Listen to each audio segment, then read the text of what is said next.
बिस्मिल्लाहिर्रहमानिर्रहीम, अस्सलाम वालेकुम। प्रोग्राम पॉइंट ऑफ व्यू के साथ मैं हूँ आपकी मेज़बान शहरबानो मुशर्रफ। मेरे मौजूद पैनल में मेरे साथ मौजूद हैं मियाँ इमरान अहमद, जो कॉलम निगार हैं। मैं मियाँ इमरान अहमद से पूछना चाहूँगी, सर, अपोजिशन इत्तेहाद का वज़ीर आज़म इमरान खान से फौरी इस्तीफे का मुतालबा है, आप क्या कहते हैं? शुक्रिया शहरबानो। अच्छा जी, अपोजिशन इत्तेहाद ने वज़ीर आज़म से जो इस्तीफ़े का मुतालबा किया है, ये बिल्कुल ऐसे ही है जैसे बंजर खेत में हल चलाना, क्योंकि इससे फसल नहीं उगनी है। पहली बात यह है कि वज़ीर आज़म से इस्तीफ़े के मुतालबे की कोई बुनियाद होनी चाहिए, इसके पीछे कोई बैकग्राउंड होनी चाहिए कि क्यों इस्तीफ़े का मुतालबा किया जा रहा है।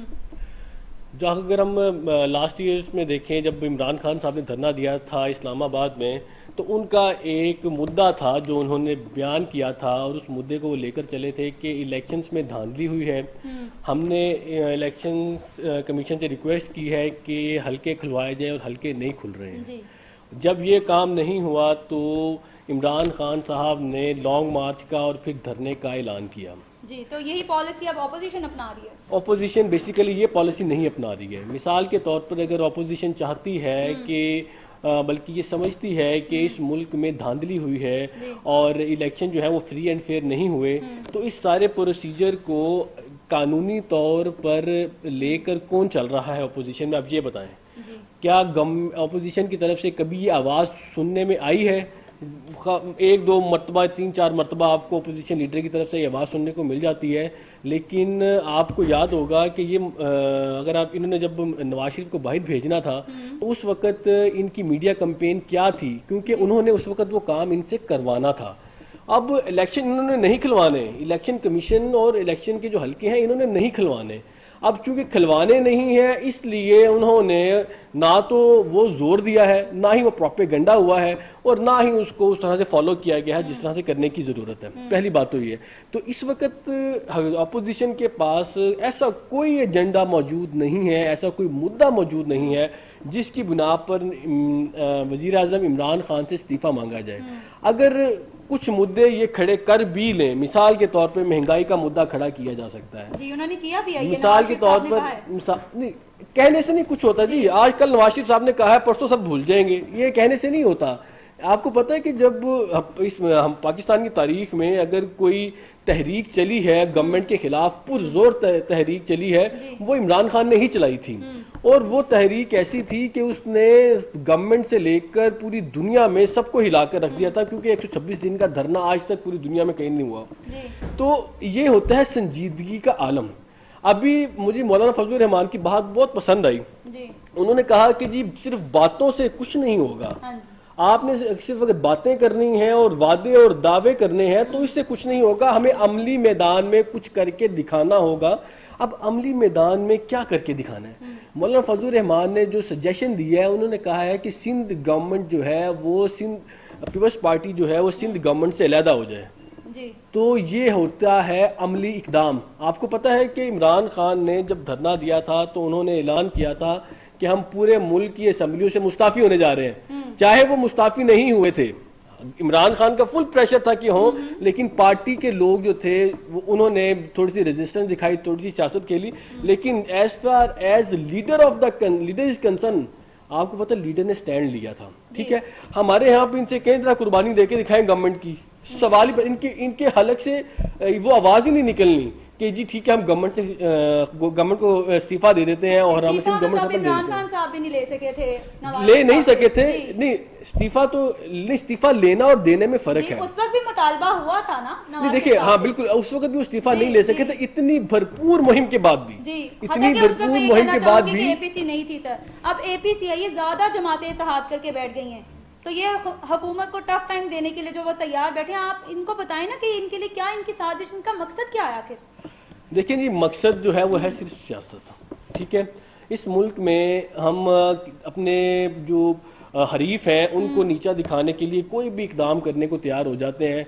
हमें याद होगा माजी में क्या बातें उखाड़नी है, लेकिन फिर भी मैं आपको अपने नाज़रीन को समझाने के लिए कि माजी में क्या होता रहा। मियां नवाज शरीफ ने बेनज़ीर भुट्टो के खिलाफ कौन कौन सी ज़ुबान इस्तेमाल नहीं की। इवन के असम्बली के फ्लोर पे उन्होंने बेनज़ीर भुट्टो को पीली टैक्सी भी कह दिया। ये अपनी मुखालफत में हम लोग इतने आगे चले जाते हैं कि वापसी के रास्ते हमारे लिए बंद हो जाते हैं, और जब हम वापसी का रास्ता इख्तियार करते हैं तो हमारा मादी जो हमारे सामने रखा जाता है तो हम भी शर्मिंदा होते हैं। सर, आसिफ अली जरदारी ने अपना बयान दिया कि सियासत में तो ये सब कुछ होता रहता है। अगर सियासत में ये सब कुछ होता रहता है और जरदारी साहब के मुताबिक ये कोई बड़ी बात नहीं है, तो यही वजह है कि पीपल्स पार्टी का बेड़ा गर्क भी इसी वजह से हुआ है। सियासत को अगर आप इस नुक्ता नजर से देखेंगे, जिस नुक्ता नजर से जरदारी साहब देख रहे हैं, तो आप पीपल्स पार्टी को अगले चंद सालों में एक सूबे की जमात भी नहीं देख सकेंगे। सियासत ये नहीं होती, अगर जरदारी साहब ने कह दिया तो वो हरफ आखिर नहीं हो गया। जरदारी साहब ने अगर कहा है तो गलत कहा है, वो ठीक नहीं है। सियासत एक अवामी खिदमत का नाम है, सियासत अवाम की जुबान का नाम है। सियासत करप्शन करने का, अवाम को चीट करने का और सिर्फ इक्तदार में रहने का नाम नहीं है। हमें ये चीजें समझनी होंगी। सियासत को कारोबार से अलग करना पड़ेगा। सियासत अगर कारोबार बन जाएगा तो इस मुल्क में जो हालात चल रहे हैं इससे बुरे हालात हम देखेंगे। सियासत को कारोबार नहीं बनाना है। जरदारी साहब ने और नवाज शरीफ साहब ने इसको कारोबार बनाया है, यही वजह है उन्होंने ये कारोबार अपने बच्चों को मुंतकिल कर दिया है। क्योंकि कारोबार मुंतकिल होते हैं, जो लीडरशिप है वो मुंतकिल नहीं होती है। लीडरशिप के लिए अवामी राय बहुत जरूरी होती है। अब देखें ना, कल पीपल्स पार्टी के जो बिलावल भुट्टो जरदारी साहब हैं, उन्होंने एपीसी को हेड किया है। जब आप आज से कुछ 7-8 साल पहले चले जाएं तो यही बिलावल भुट्टो जरदारी साहब जब टीवी पे आकर बोलते थे ये सुने नहीं जाते थे। लेकिन अब आप देखें कि हम 7-8 साल लगाकर बाय हुक और बाय क्रुक उनको बोलने के काबिल कर दिया गया है। अब वो प्रेजेंट कर सकते हैं चीजों को। जरदारी साहब वीडियो लिंक पे बैठे खुश हो रहे थे, देखें जी मेरा बेटा बैठा प्रिजाइड कर रहा है। तो हमने धक्का लगाकर उनको के नाम में एपीसी हेड करवाने के काबिल बना दिया, और अब हम आहिस्ता आहिस्ता ये पीपल्स पार्टी वाले उनको लीडर भी बना देंगे। क्या पूरी पीपल्स पार्टी में एक भी शख्स ऐसा नहीं था बेनजीर भुट्टो या आसिफ जरदारी के बाद जो कि पीपल्स पार्टी को हेड कर सकता? कि मजबूरन बेनजीर भुट्टो के बेटे को ट्रेन करने के बाद इस सियासत में कदम रखवाया गया? क्या कोई एक भी बंदा ऐसा नहीं है जो कि पीपल्स पार्टी को हेड कर सकता? आप इस चीज को थोड़ा सा संजीदगी से सोचें। हम बेसिकली जो सियासत जो हम देखते हैं ना, हम तो इस मामले में जाते ही नहीं है कि यार क्या सिर्फ यही लोग रह गए हैं, क्या सिर्फ मरियम रह गई हैं, क्या सिर्फ बिलावल रह गए हैं और कोई लीडर नहीं है इस मुल्क में। आपको पता है कि परवेज रशीद साहब के साथ क्या हुआ था जब मियां नवाज शरीफ मुल्क छोड़ के चले गए थे मुशर्रफ दौर में? उनको उनकी बेटी के सामने इतना जलील किया गया था, उनके साथ वो हरकत की गई थी जेल के अंदर कि कोई इज्जतदार शख्स होता तो वैसे ही मर जाता। तो आपने परवेज रशीद के साथ क्या किया? क्या मरियम नवाज की इतनी कुर्बानियां हैं जितनी परवेज रशीद की हैं? क्या मरियम नवाज की इतनी कुर्बानियां हैं जितनी ख्वाजा साद रफीक की हैं? लेकिन वो लीडर नहीं बन सके। लीडर कौन बन रहा है? मरियम नवाज। क्या वजह है? ये तो नून लीग में होता है, कुर्बानी तो चलती है। देखिए जी, ये नून लीग में नहीं होता, ये पाकिस्तान की सियासत में होता है, और यही वजह है कि पाकिस्तान की सियासत का बेड़ा गर्क हो गया है। सर, अगर सियासत का बेड़ा गर्क हुआ है तो फिर ये जाती मफादात को तरजीह कौन दे रहा है? कौन एनआरओ मांग रहा है? फिर यही तो सियासत है। आप अपनी पार्टी के और आप अपने वोटर्स को कुर्बानी का बकरा बनाकर एनआरओ मांगते हैं। ये तो सियासत हो रही है।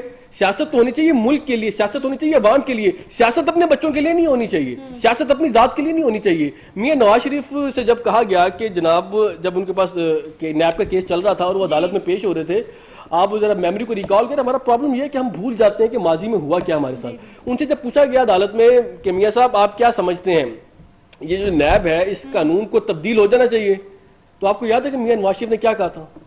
मियां नवाज शरीफ ने कहा था कि हम तो इस नैब के कानून को भुगत चुके हैं और मैं चाहता हूं कि ये तब्दील ना हो ताकि आने वाले भी भुगतें। बिल्कुल। अब ये क्या है? ये कौमी लीडर की सोच है, ये फिर अपनी जात की सोच है ना कि जी अगर मैं इस कानून की वजह से परेशान था तो ठीक है, अब आने वाले भी परेशान हो। जो मुल्की सतह का लीडर होता है ना, वो सबका सोचता है। यहाँ पर मुल्की सतह का कोई लीडर नहीं है, सब अपनी जात के गुलाम है। यहाँ पे सब के सब अपनी जात के गुलाम है। और ये जो सारी की सारी ओपोजिशन मिलकर इमरान खान से इस्तीफा मांग रही है, इनकी कोई क्रेडिबिलिटी नहीं है कि वो इस्तीफा मांग सकें। आप मुझे बताएं कि कल की एपीसी के अंदर इख्तलाफात पैदा हो गए।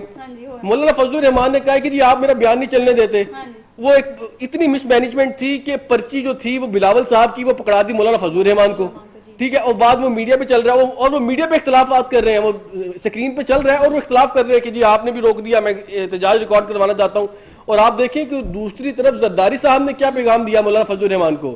जरदारी साहब ने कहा कि मुझे पता है कि इस एपीसी के बाद मुझे जेल भेज दिया जाएगा और मैं मौलाना फजलुर रहमान से दरख्वास्त करता हूं कि जब मैं जेल जाऊं तो मुझसे मिलने जरूर आए, पिछली मरतबा के तरह का मेरे साथ सलूक ना करें कि आप पिछली दफा मुझसे मिलने ही नहीं आए थे।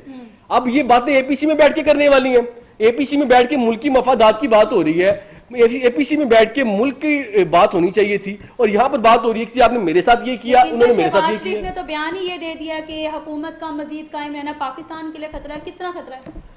जनाब, मैंने आपसे पहले कहा है कि इन बयानात को सिर्फ सियासत के पस मंजर में देखा जाए। पाकिस्तान को ले लिया ना, मैं तो ये कह रही कि जाती मफाद चलो है नहीं तो देखें जी, पाकिस्तान का नाम लेकर ही अपनी सियासत हो सकती है ना जी। पाकिस्तान का नाम, पाकिस्तान की सीट लेकर अपनी सियासत हो सकती है ना। अब अगर शहबाज शरीफ ने कहा है कि इस क्या नाम है पाकिस्तान का बेड़ा गर्क हो जाएगा इस गवर्नमेंट के तहत, तो ये तो अपोजिशन कहती है, ये तो हल्का फुल्का सा राग है, इसमें कौन सी बड़ी बात है? अपोजिशन ने यही कहना है, और अपोजिशन क्या कहे कि इमरान खान की क़यादत में पाकिस्तान तरक्की कर गया है। सर मियां नवाज शरीफ साहब ने भी यही कहा है ना कि इस हुकूमत की वजह से भारत ने कश्मीर पर ये खून रेजी का सिलसिला जो है वो शुरू किया हुआ है। देखें जी, जो इस हुकूमत की कमजोरियां हैं, ओपोजिशन को उसके ऊपर खेलने का एक ग्राउंड तो मिलेगा, इसमें कोई शक नहीं है कि ग्राउंड तो उनको मिलेगा। अब तो ये बात है कि वो तो एक तरफा बात आ गई ना मियां नवाज शरीफ की। तो तब वो काम करे ना जब मियां नवाज शरीफ साहब ने भी कोई काम किया हो कश्मीर के लिए। मैं आपसे वही कह रहा हूँ कि मैंने आपसे पहले कहा कि यकतरफा गुफ्तगू है ना, यकतरफा पॉइंट ऑफ व्यू है ना। अब अगर ये बैठकर एक डिबेट हो जिसमें इमरान खान साहब भी हो, नवाज शरीफ साहब भी हो, तो उनको सामने बिठा के डिबेट कर दी जाए, दूध का दूध पानी का पानी हो जाएगा। ये तो सियासत करने का तरीका, और मैं समझता हूँ कि इतनी सियासत होनी चाहिए जितनी सियासत हुई है ना। मिसाल के तौर पर अपने एहतजाज रिकॉर्ड करवाया जाए, अपने गवर्नमेंट के खिलाफ जो गवर्नमेंट की कमजोरियां हैं उनको हाईलाइट किया जाए। ये तो नहीं है ना कि गवर्नमेंट जो चल रही है बड़ी फ्री एंड फेयर चल रही है और इस गवर्नमेंट के खाते कुछ भी बुरी चीज नहीं है, ऐसा नहीं है। इस गवर्नमेंट के खाते बहुत सी बुरी चीजें हैं, लेकिन उनको एड्रेस करना ऑपोजिशन का काम है। ऑपोजिशन को चाहिए कि इसको एड्रेस करे, लेकिन उसको एड्रेस करने का एक तरीकेकार जो है वो अपनाना चाहिए। मैं समझता हूँ कल वाला जो तरीकेकार था एड्रेस करने का वो ठीक है, आईपीसी बुलाई जानी चाहिए। तमाम ऑपोजिशन पार्टीज अगर मिलकर हुकूमत गिरा सकती हैं तो मैं कहता हूँ ताकत इस्तेमाल करके ऐसा कर सकती तो जरूर करें। वो तो ये कह रही है जमहूरियत के है ही नहीं लायक, ये तो डेमोक्रेटिक है, ये तो डेमोक्रेसी के साथ उसके साथ चलना चाह रहे हैं, अलायंस के खिलाफ जा रहे हैं ये लोग। कौन? अपना ये तहरीक जो लेके आए हैं, वो कहते हैं कि ये हम इसको हटाएंगे, क्या नाम है, इमरान खान को, क्योंकि ये इस लायक नहीं है, ये नहीं जमहूरियत चला रहा। मैं समझता हूँ, देखिए मैं समझता हूँ जो जमहूरी हुकूमत होती है ना उसमें इतने इख्तलाफ की गुंजाइश होती है और ये इख्तलाफ उनका जायज़ है, लेकिन इसको गिराने के लिए फिर कोई कानूनी रास्ता इख्तियार करें ना, कानूनी रास्ता इख्तियार करें। आप ऐसे करें ना, एक नो कॉन्फिडेंस मूवमेंट ले आए असेंबली में, या फिर आप ऐसा करें कि तमाम जो अपने मेंबरान हैं नून लीग के, JUIF के और पीपल्स पार्टी के, वो सब के सब असेंबली से मुस्ताफी हो जाए।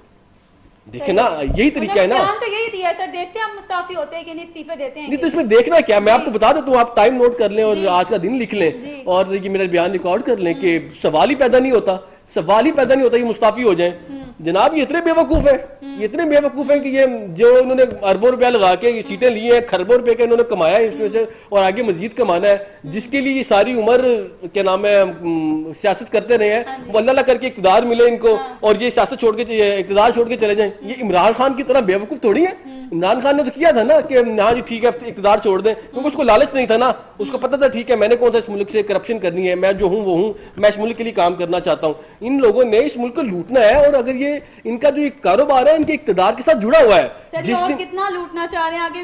वफाकी वजीर हमारे शेख रशीद साहब ने भी कह दिया कि ये तमाम सजा याफ्ता जो है मुजरिम हैं और ये बदनवानी केसेस में मुलविस हैं। इन लोगों ने अपने आप को बचाने के लिए सिर्फ APC को कंडक्ट किया था, क्यों? देखिए जी, शेख साहब मोहतरम है मेरे लिए तो, लेकिन आप ये देखें कि बहुत से लोग ऐसे तहरीक इंसाफ में मौजूद हैं जिनके ऊपर भी केसेस चलने चाहिए, वो भी चल भी रहे हैं और वो उसमें से बहुत से ऐसे हैं जो कि जिन पर बदनवानी के इल्जामात भी हैं, लेकिन वो गवर्नमेंट में बैठे हुए हैं। खुसरू मुख्तियार साहब का आप देख लें क्या किया आपने, आप देखें जहांगीर तरीन साहब इस वक्त बाहर चले गए, उनको नैब ने बुलाया तो उन्होंने कहा जी मैं बीमार हूँ, यहाँ पे इलाज करवा रहा हूँ। तो ये जो मामला है ना ये तमाम पार्टियों के साथ है। शेख रशीद साहब अगर ये कहते हैं ना कि इन्होंने अपनी चोरियां छुपाने के लिए, वो खाक छुपानी चोरियां इन्होंने, और जितनी चोरियां इनकी थी वो सारी तो बाहर आ गई हैं, अब क्या छुपाना इन्होंने। अगर नवाज शरीफ के मियां इमरान खान ने जितना प्रोपेगेंडा नवाज शरीफ के खिलाफ किया और जितना उसको घर घर में बदनाम कर दिया ना, अगर नवाज शरीफ अगले 50 साल भी घर घर जाके ये लोगों को बताए ना कि मैं चोर नहीं हूं, तो आप ये बात लिख लें कि लोग उसकी बात का यकीन नहीं करेंगे। लेकिन सर, इससे ज्यादा क्या करना चाहिए उसको साबित? ताकत उनकी अभी भी मौजूद है। इश्तिहारी जो हमारा मुल्जिम है मफरूर, बल्कि वो अभी भी वीडियो लिंक पे खिताब कर रहा है, पाकिस्तान में से नशर भी किया जा रहा है। आखिर ये सब फिर क्या चल रहा है? ताकत तो उनके अभी भी देखिए जी, मौजूद है आप ना ये फिर। ज़हन नशीन रखें, बेसिकली ज़हन नशीन रखें, जब इमरान खान इश्तिहारी हुए थे ना जी, इमरान खान भी एक दौर में इश्तिहारी हुए थे, उस वक्त भी वो मीडिया पे आके इंटरव्यू दिया करते थे। उनके खिलाफ ये क्या नाम है, ये जो इश्तिहारियों का मीडिया पर ना आना या फिर मीडिया पर इसको ना तो चलाना, ये एक बहुत बड़ा स्कैंडल बन रहा है ना। स्कैम कैसे बन रहा है? हुकूमत ने इजाजत दे दी है। आ गया ना, 2 पॉइंट्स इसके आते हैं। हुकूमत ने इजाजत दे दी है, जी, आप देखें ना। हुकूमत ने तो इजाजत दी, लेकिन मरियम नवाज ने उन्हें चैलेंज किया था इससे पहले कि हम ये करके रहेंगे। हमने सोशल मीडिया पे सारे इंतजाम कर आप देखिए सोशल मीडिया नहीं देखे ना, मैं समझता हूँ कि अगर मरियम नवाज ने सोशल मीडिया का सहारा लिया तो आपके कानून के अंदर रहते हुए लिया ना, थोड़ा सा न्यूट्रल रह के भी तो सोचें। अगर मरियम नवाज ने कहा सोच रही है, नहीं, लेकिन नून लीग के ऑल पार्टीज कॉन्फ्रेंस पे ऐसा ही नहीं किया गया ना। उन्होंने शो तो यही कराया कि हमारी ताकत ने हम आगे आ गए, वो ये शो करा। देखें जी, आपने अपनी जब ताकत दिखानी होती है तो आपने अपने आप को 2 कदम आगे ही बताना होता है ना। आप कैसे लड़ेंगे जब आप कहेंगे हम तो आपसे वैसे बहुत कमजोर है, अगर आपने मीडिया पे पाबंदी लगा दी है तो हम डर गए हम तो प्रेस कॉन्फ्रेंस नहीं करेंगे, हम एपीसी नहीं करेंगे। अगर वैसे करेंगे तो फिर तो कर ली उन्होंने लेकिन ऑपोजिशन। हुकूमत तो चुप नहीं बैठी, हुकूमत ने इसमें नोटिस लेने का मुतालबा फिर भी किया सर। किससे कहा गया? कौन सा मुतालबा कौन करेगी? हुकूमत बैठी पैमरा, हुकूमत के अंदर किससे मुतालबा कर दिया उन्होंने जी? जी शिबली फराज कर रहे हैं। शिबली फराज कह रहे हैं, अगर उनका बयान थोड़ा सा आप ध्यान से उन्होंने पढ़ें। कहा है कि नोटिस किया जाए। नहीं, उन्होंने किसको कहा है? उन्होंने कहा है इदारों को। नहीं, इदारों को कहा है। उन्होंने मेरी बात सुन लेना।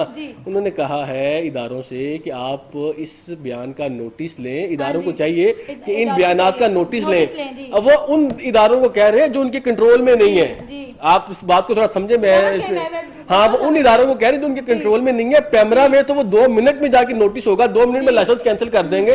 लेकिन गवर्नमेंट ने इजाजत दी। शेख रशीद ने जाके इमरान खान से कहा कि जनाब इन चोरों को आप दिखाने दें, अगर आप ना दिखाने देंगे, सोशल मीडिया से दिखाएंगे, बिला वजह इंटरनेशनल मीडिया भी आपको बदनाम करेगा कि जी कदगन लग गई, मीडिया पे कदगन लग गई, तो आप इनको दिखाने दें, क्या उखाड़ लेंगे ये हमारा। तो मैं समझता हूं कि ये इमरान खान का दिखाने का फैसला बेहतरीन था। उससे ये हुआ कि कम अज कम जो नवाज शरीफ ने तकरीर की है ना, वो 2 पार्टियों के बीच में तकरीर हो गई है। वो लड़ाई 2 पार्टियों के बीच में हो गई है और इमरान खान साहब बीच से निकल गए। ये ज़हन नशीन रखिए, इमरान खान का ये फैसला बड़ा ही अक्लमंदाना और दानिशमंदाना है। और ये जो नवाज शरीफ की तकरीर को पूरे मीडिया ने दिखाया, कुछ मीडिया हाउसेज ने तो जब वो बात करने लगे थे एक मखसूस, तो उन्होंने उनकी आवाज़ ही गायब कर दी। ठीक है, लेकिन खैर मैं समझता हूँ कि हर एक का एक अपना प्रोसीजर है, एक तरीक़ेकार है चैनल चलाने का।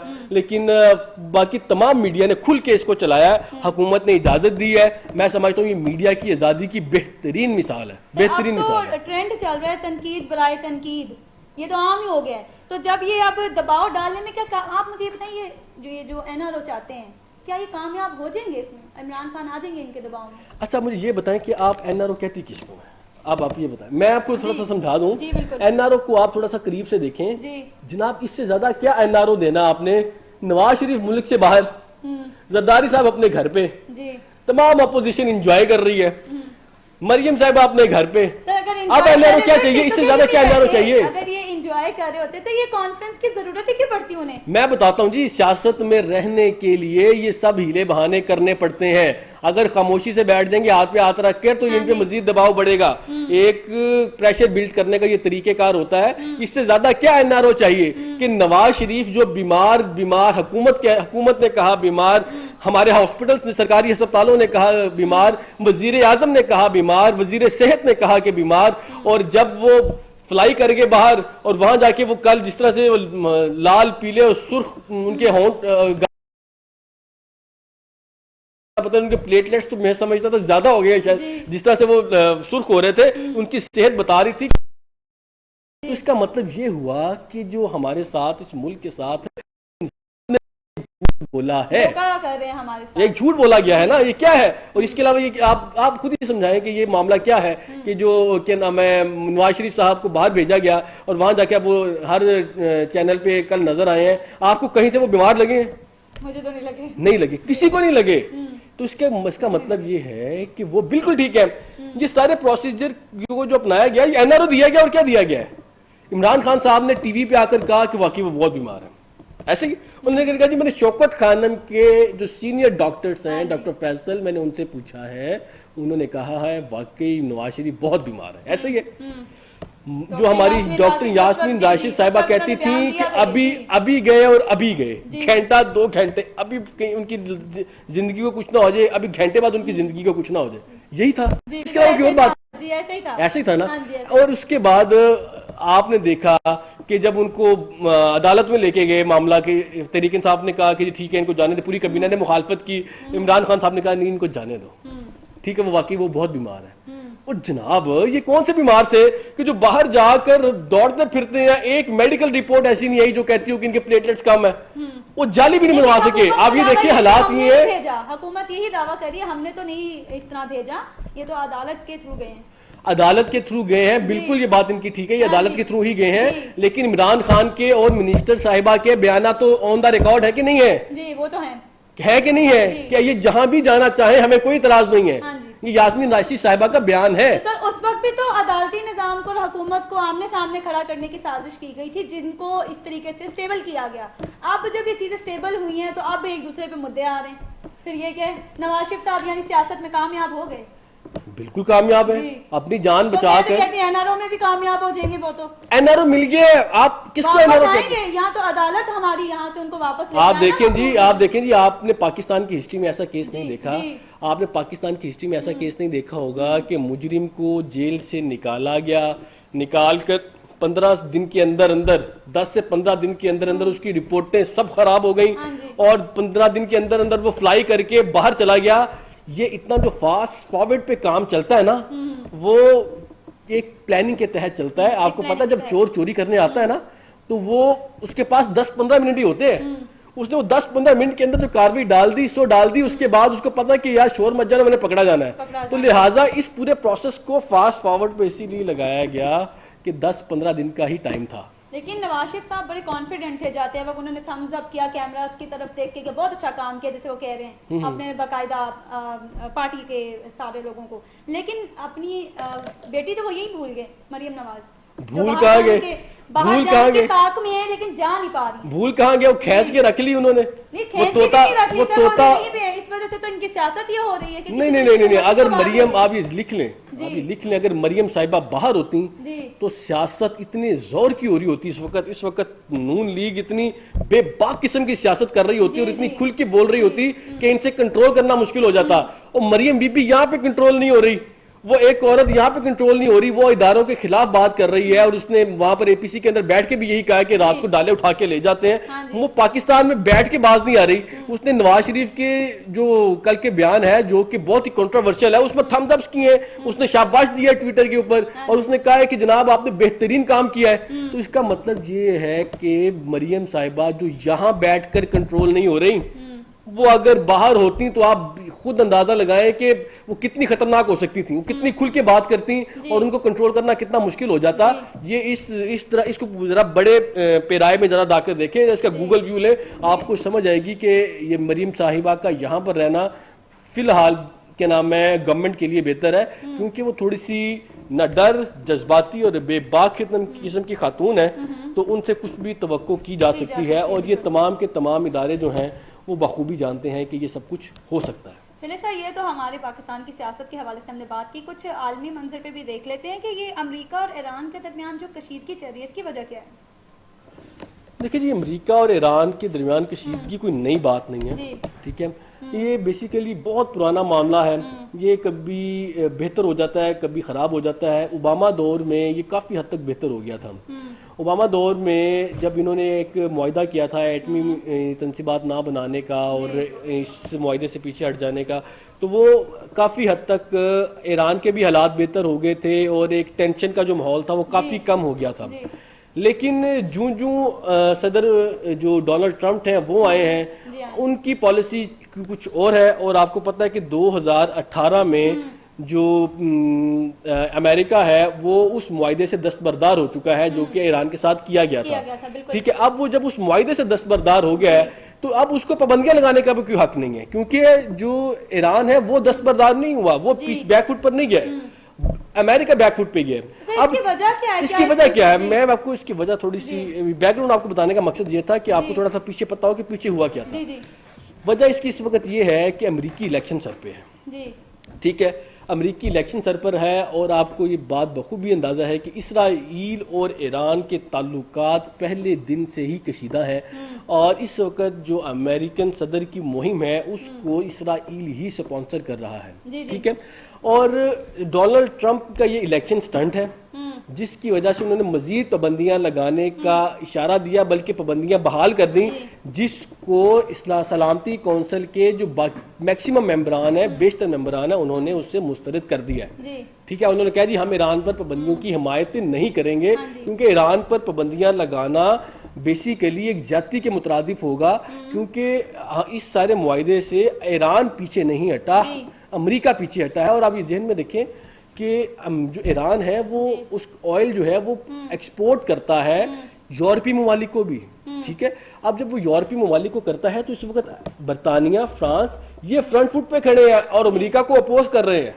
ठीक है, तो ये बेसिकली एक इलेक्शन स्टंट है डोनाल्ड ट्रंप साहब का। लेकिन सर इसे ईरान के सदर ने तो बड़ा सीरियस वे में लिया, उन्होंने कहा कि हम इनकी धमकियों का मुंह तोड़ जवाब देंगे। मैं समझता हूँ कि दावे करने में तो खैर कोई हर्ज नहीं है। आपके कहने से जिसना आपने कहा कि ये उनका एक स्टंट है वो भी इलेक्शन की वजह से, लेकिन दूसरी जानिब पे तो देखें नजरात हो रहे हैं ना, मुंह तोड़ जवाब किसी वजह से कह रहे हैं ना अगले। मैं आपसे बात कर रहा हूँ कि दावे करने में कोई हर्ज नहीं है। आपने जुबान से दो अल्फाज ही निकालने हैं ना, आपने दावा कर दिया और जिस तरह के दावे ईरान ने किए हैं इस तरह के दावे माजी में वो हजारों मरतबा करते रहे, कौन सी नई बात है इसमें। उन्होंने ये भी कहा कि पाकिस्तान या आलमी अक़वाम मुत्तहिदा का साथ नहीं लेगी हम पे जब पाबंदी की बात हो। सलामती कौंसिल ने तो साथ नहीं उसका।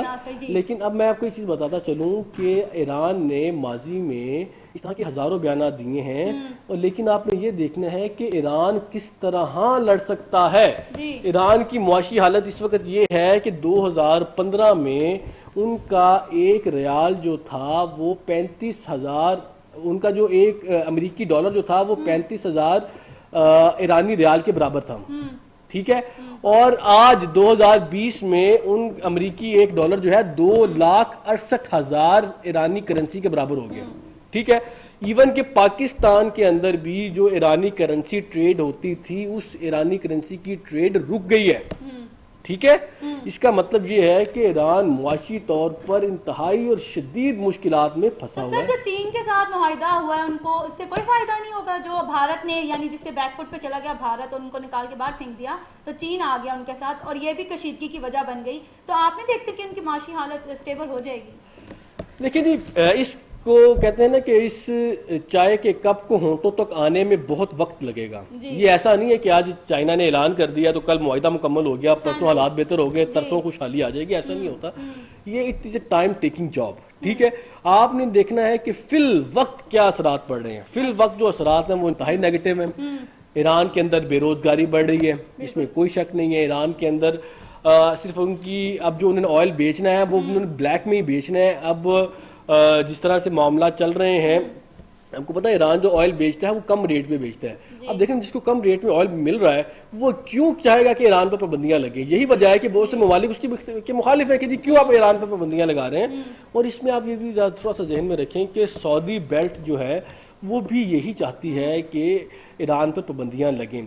अब आप देखें कि इसको इसराइल और यूएई और अरब ममालिक के साथ जो मुआहदे हुए हैं उस पर्सपेक्टिव में भी ईरान की ऊपर पाबंदियों को देखा जाना बहुत ज़रूरी है। क्योंकि आप देखें कि जिस तरह से पे दर पे अरब ममालिक ईरान को इसराइल को तस्लीम कर रहे हैं तो उसके बदले वो कुछ तो मांगेंगे ना अमेरिका से। डिमांड तो होगी। क्या मांगा होगा उन्होंने, आपका क्या ख्याल है क्या मांगा होगा? इस वक्त अरब ममालिक को और सऊदी अरब को अगर किसी चीज से सबसे ज्यादा खतरा है तो वो ईरान है। उसको यमन से खतरा है जहां पर ईरान उनके ईरान वहां से फाइट कर रहा है और हमले कर रहा है। आप भी देखेंगे ईरान सऊदी अरब में हमले हुए हैं आज और क्या नाम है 5 मिसाइल फायर हुए। तो इस वक्त ये जो सारा इसमें सिर्फ 2 इश्यूज हैं। आप इनमें जो ईरान के ऊपर पाबंदियां ना इसको 2 पर्सपेक्टिव में देखें। एक तो अमेरिका में जो इलेक्शन है उसको डोनाल्ड ट्रंप बेचना चाहते हैं इसको मुद्दा बना के, और दूसरा इस वक्त वो अरब्स को भी खुश करना चाहते हैं। अरब ने उनके लिए क्या कुछ नहीं कर दिया जी, उन्होंने इसराइल के साथ मुआहदे कर लिए, तो पूरी दुनिया के मुसलमानों की लानते मोल ले ली। अब वो कहते हैं हमें भी तो कुछ देना। It's an give and take game. इस गिव एंड टेक गेम में वो कह रहे हमारे लिए आपने क्या किया है। वो कहते जी आप बताएं क्या करना है। वो कहते जी ईरान में पाबंदियां लगा दें। वो कहते जी लगा देते हैं। तो दिस इज ऑल अबाउट, उसमें ज्यादा क्या नाम है डेप्थ में जाने की जरूरत ही नहीं है जी यही तरीकेकार है उनका जी। लेकिन ये फिर ये कहना गलत नहीं होगा कि ईरान, चीन और पाकिस्तान एक साथ ताउन में मजबूत मुश्तरका रिश्ते में बंध गए हैं। यानी अगर वो एक तरफ ताकत हो यकजा हो रही है, इकट्ठी हो रही है, तो इधर पाकिस्तान भी अपना स्टांस ले चुका है, स्टैंड ले चुका है। यानी हम अमेरिका के साथ ताल्लुकात को किस तरह लेके जाएंगे? अमेरिका के साथ जो ताल्लुकात हैं हमने उसको भी बैलेंस करके चलना है, इससे क्योंकि हमारे ताल्लुकात पे असर नहीं पड़ेगा सर? जब ईरान के साथ यानी मुआहदे पे जिस तरह अभी इनकी कशीदगी बढ़ रही है, तो पाकिस्तान ने किस तरफ जाना है? आप क्या देखते हैं कि हमें किस तरफ पाकिस्तान ने जी देखें इस पूरे मामले में कहीं नहीं जाना जी, ठीक है। पाकिस्तान ने न्यूट्रल रहना, जो पाकिस्तान की पॉलिसी रही है फ्रॉम द डे फर्स्ट। तो हमारे दोस्त जब तक हमारे से नाराज नहीं हो जाएगा? नहीं, जब तक हमें, जब हम पंजाबी में कहते हैं ना कि जो नक तक जो तक गल नहीं ना आ जानी, मैंने कहा जब तक आपने फुल नहीं ना हो जाना, आपकी बोतल मुकम्मल नहीं पानी से भर नहीं जानी, तब तक आपने ना यहाँ पर न्यूट्रल ही रहना है। तो पाकिस्तान की शुरू से पॉलिसी रही है, वो देखिए ईरान के साथ भी बना के रखता है, वो सऊदी अरब के साथ भी बना के रखता है, वो चाइना के साथ भी बना के रखता है, वो अमेरिका के साथ भी बना के रखता है। उसकी वजह यह है कि सबने हमें पैसे दिए हुए हैं, ठीक है ना जी। हम किसी को आंखें नहीं दिखा सकते। ईरान की मजबूरी ये है कि ईरान के ने हमें पैसे तो खैर नहीं दिए हुए, लेकिन ईरान का यहाँ पर एक बहुत बड़ा स्टेक है। हमारे यहाँ एलटीसी की एक बहुत बड़ी तादाद मौजूद है और ईरान के साथ हमारा बॉर्डर लगता है। ईरान के साथ जो कशीदगी है वो इस मुल्क में भी कशीदगी का बायस बन सकती है, हमें वो मेंटेन करना जरूरी है। सऊदी अरब के साथ ताल्लुकात इसलिए जरूरी है कि उन्होंने हमें पैसे दिए हुए हैं, ठीक है। अमेरिका के साथ ताल्लुकात इसलिए जरूरी है कि IMF ने पैसे दिए हुए हैं, और चाइना के साथ ताल्लुकात इसलिए जरूरी है कि जब हमसे कोई पैसे मांगता है वो हमारा उधार वापस मांगते थे। सऊदी अरब ने इस वक्त उन्होंने कहा जी अच्छा आपने क्या नाम है इसराइल को तस्लीम करने से इनकार किया है और आपने इस पर आंखें दिखाई हैं, हमारा $1 अरब वापस करें हमें। उन्होंने चाइना से जाके कहा जनाब हमारे से वो पैसे मांग रहे हैं, उन्होंने कहा जी हमसे ले लो। $1 अरब चाइना से लेकर आपने सऊदीया को दे दिया, इसलिए हमने चाइना को अपने पास रखा हुआ है। तो कहने का मतलब है कि हमारी फॉरेन पॉलिसी कामयाब है और ये हमारी काफी देर से पॉलिसी है कि हमने तमाम साथ बना के रखनी है। एक नाराज होता है तो दूसरे के साथ बना लेते हैं, दूसरे और तीसरा, तो दिस ये बेहतरीन पॉलिसी है। मैं समझता हूँ मैं आपसे जानना चाहूंगी कि ये पाकिस्तान में जो ज्यादती के केसेस बढ़ते जा रहे हैं, आप क्या देख रहे हैं कि कौन सी पॉलिसी ऐसी आए, कानून में क्या आना चाहिए ऐसा अमल दरामद हो कि ये सब चीजें रुकें? देखें जी, मैं यहाँ पे जो बात करूँगा बहुत से लोगों ने वो बात की है, लेकिन जो लोग लिबरल बनने के ख्वाहिशमंद हैं, जो कि बैरूनी जो ताकतें हैं उनको अपने आप को लिबरलिज्म शो करना चाहते हैं, वो इससे इत्तफाक नहीं करेंगी। इस मसले का एक ही हल है, सरेआम फांसी दी जाए। ज़ैनब मामले में जब ये ज़ैनब केस में जब ये केस उभरा था तो उसके बाद हज़ारों बच्चों के साथ, अल्लाह माफ़ करे ऐसा हुआ, लेकिन वो एक ऐसा वक्त था कि हम गवर्नमेंट चाहती, शहबाज शरीफ साहब चाहते, नून लीग चाहते, तो इस पर एक कानून साजी की जा सकती थी कि इनको सरेआम फांसी दी जाए, ठीक है। लेकिन उस वक्त जब लोहा गरम हो तो उस पर अगर आप 2-3 ठोकरें मार दें तो उसकी शक्ल बदली जा सकती है। जब वो सख्त हो जाए तो फिर उसको टेढ़ा करना मुश्किल हो जाता है। तो वो बेहतरीन वक्त था कि इनकी सरेआम सजाए मौत का कानून बनता और इनको ऐसी सजाएं दी जाती। आप देखिए इसके अलावा कोई हल नहीं है, कोई हल नहीं है कि आप क्या नाम है इसको रोक सकें। इंसान सजा और जजा के साथ ही जुड़ा हुआ है और जब से दुनिया बनी है सजा और जजा का निज़ाम ही चल रहा है। तो लिहाजा आप इसकी जो सजा है ना, वज़ीर आज़म साहब की जो तजवीज़ है वो बेहतरीन है। उसमें जो नामर्द करने वाला जो मामला है वो बेहतरीन तजवीज़ है। आप चले फांसी नहीं दे सकते तो बहुत से मुल्कों में ये राइज है, आप इसको फॉलो कर लें, ये आपको फ़ायदा दे सकता है। नाइजीरिया में राइज है, 2-3 और ममालिक में ये असूल है वो राइज है कि जो लोग बच्चों के साथ जाती करते हैं उनको नामर्द कर दिया जाता है। मेरे ख्याल से इस कम अज़ कम ये तो किया जाना चाहिए ताकि करने वाले को कोई डर तो हो। यहाँ पर तो करने वाले को यकीन है कि मैं आज करूंगा और कल मेरी जमानत हो जाएगी, तो आप क्या कर लेंगे? आपको क्या लगता है ये जिन लड़कों ने माँ के बच्चों के सामने माँ के साथ जाती की है उनकी जमानतें नहीं होंगी? उनकी जमानतें हो जाएंगी और वो दिन ज्यादा तकलीफ दे होगा। तो कहने का मतलब है कि इन कवानीन को बेहतर अंदाज में, बेहतर तरीके से इफेक्टिव बनाना होगा। जो हमारी ग्राउंड रियलिटी है हमें वो देखकर इसको कानून बनाना होगा। हम इसको ऐसा नहीं कर सकते कि हम एक जनरल सा कानून बना दे। जनरल सा कानून बना देंगे तो यही होगा ना, ये जब हो रहा है कैसे हिम्मत हो गई। अभी आप वो मरवा का केस देखें, उसके साथ क्या मामला हो गया, आज ये केस, कल वो केस, परसों वो केस।